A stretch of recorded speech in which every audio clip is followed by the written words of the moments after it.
Olá, seja bem-vindo e seja bem-vinda ao nosso estudo da Bíblia. Aqui é o momento onde a gente para, aqui no finalzinho da semana, para ouvir e para refletir sobre a Palavra de Deus. E hoje eu tenho mais uma vez meus convidados, Cleuber e Sangeli. Obrigado por terem vindo. A gente já está com eles aqui há alguns episódios, então se você perdeu, eles estão contando histórias dos momentos que eles viveram servindo como missionários em outros países, em contato com outras culturas. Se você perdeu, tem aqui na descrição do vídeo lá o link para você assistir as mensagens. Eu quero começar esse episódio hoje perguntando para vocês o que marcou vocês nesse período de missão em que vocês estiveram longe de casa, longe do país, uma outra cultura. Qual que foi o que marcou, o aprendizado que ficou para vocês nesse período, né, nesses vários lugares que vocês serviram como missionários? Eu costumo falar que missão é apaixonante, mas não é romântico. Algumas vezes quando se fala de missão ou quando se quer motivar alguém para participar da missão, principalmente missões transculturais, a gente conta histórias bonitas, né? A gente conta histórias, ele foi lá, fez e aconteceu, mas nem sempre é assim. E nesse processo de viver distante de todos, vivendo, aprendendo como uma criança a falar, a ler, né, no lugar onde você está, e viver com pessoas totalmente diferentes, de credos diferentes que os seus, pessoas que você não sabia nem como, né, abordar essas pessoas. Toda essa experiência, ela muda a forma como você vê o mundo, como você vê a Deus, como você vê as pessoas. E eu acho que missão foi isso, assim, tem sido isso para a gente, onde quer que a gente teve, e hoje a gente está aqui e lidar com pessoas diferentes da forma como a gente crê, e isso tem ajudado a gente nesse processo, nesse crescimento. E missão, sempre falo assim, a pessoa que experimenta isso assim, é como se você tivesse recebido uma picadinha de um bichinho lá que ficou lá dentro, e isso faz com que a gente realmente viva todo missionário que você conhecer, você vai ver que tem essa paixão por missões, e eu não sei explicar, mas isso realmente muda a nossa vida. Para mim, acho que foi entender um pouco mais palpável que as coisas não acontecem no nosso tempo e da forma como às vezes a gente acha que deve ser. Se a gente se permitir, a gente vai aprendendo novas maneiras e novas formas de aproveitar a oportunidade e de ter a paciência de esperar o processo acontecer no tempo de Deus, que está fora do nosso controle, né? Na vida do Cleuber, então, a gente viu que Deus trabalhou no seu coração esse desejo de continuar servindo, né? Você se apaixonou pela missão, pelas pessoas que você teve contato, e a gente ouviu daqui da Sangeli também essa confiança, né, em Deus. Deus trabalhou através do Espírito Santo essa questão de confiar, de esperar em Deus, né? E a história que a gente vai estudar hoje, ela está no livro de Atos, no capítulo 17. A gente vai acompanhar um pouquinho da viagem missionária de Paulo para quando ele foi para a Grécia. E ele estava lá, e ele estava vendo lá as pessoas, em Atenas, né, os atenienses, lá com cada um, vários ídolos, vários deuses lá. E aí no verso 22, ele diz assim: então Paulo levantou-se na reunião do Areópago e disse: atenienses, vejo que em todos os aspectos vocês são muito religiosos, pois andando pela cidade observei cuidadosamente seus objetos de culto e encontrei até um altar com esta inscrição: ao Deus desconhecido. Ora, o que vocês adoram, apesar de não conhecerem, eu lhes anuncio. E aí Paulo começa então a falar, né, de Deus como sendo o Criador, o responsável pela vida. E a gente vê uma lição importante aqui, né? Paulo identificou ali na cultura um aspecto, um elemento que ele podia fazer uma conexão, uma ponte para ele poder apresentar a Deus. E aí eu queria perguntar para vocês, como é que na nossa jornada aqui também, no nosso dia a dia, como é que a gente pode desenvolver essa sensibilidade para identificar nessas relações que a gente tem, pontes, né, espaços para que a gente possa também compartilhar a nossa fé com sabedoria e com sensibilidade? Olha, eu não vou me comparar com Paulo, né? Ele era um erudito, uma pessoa que realmente entendia o que ele estava fazendo nesse contexto. Eu acho que Deus usa todos da forma como nós somos. Mas estudar, tentar entender o contexto onde você quer alcançar, onde você vai estar inserido, ele é fundamental, e você vai conseguir achar a ponte, sim. Tem muitas histórias para contar disso, mas veio uma na minha mente aqui agora, de uma vez um amigo que era muito estudioso e tal, e um dia ele se deparou com um índio, com uma pessoa simples, que não tinha conhecimento, ele não tinha como conversar de livros, dos livros que ele lia, ele não tinha como conversar dos gostos assim mais refinados que ele tinha, E ele falou, como é que eu consigo me relacionar aqui, né? O evangelho ele vem através do relacionamento, a gente compartilha o evangelho através de uma relação, de um relacionamento. Não é? E como é que eu vou conseguir viver uma relação com um camarada que é tão diferente de mim? Como é que eu vou criar uma ponte com esse índio aqui?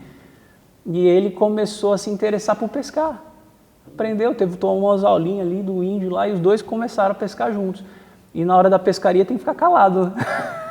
Não dá pra falar. E eles ficaram amigos calados, sem conversar, mas só com a presença um do outro. E quando eles saíam dali, eles tinham, você viu aquele peixe? E aí tinha alguma coisa para conversar.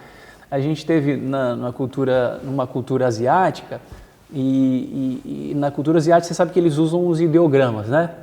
E a gente descobriu no Japão, uma época, que os caracteres chineses, por exemplo, eles contêm uma mensagem nos caracteres.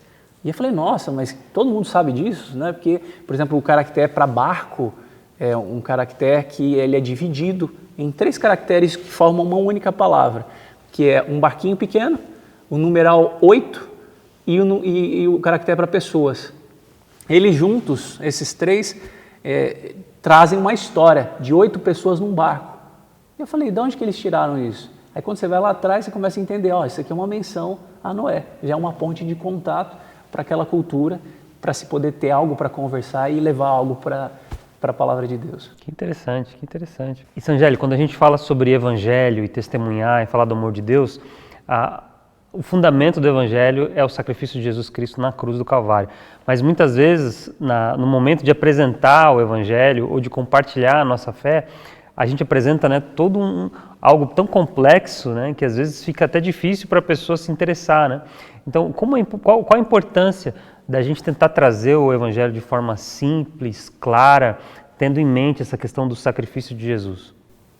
Eu acho que é você tentar desenvolver esse relacionamento íntimo com Jesus a ponto de as pessoas perceberem que você realmente esteve com Jesus.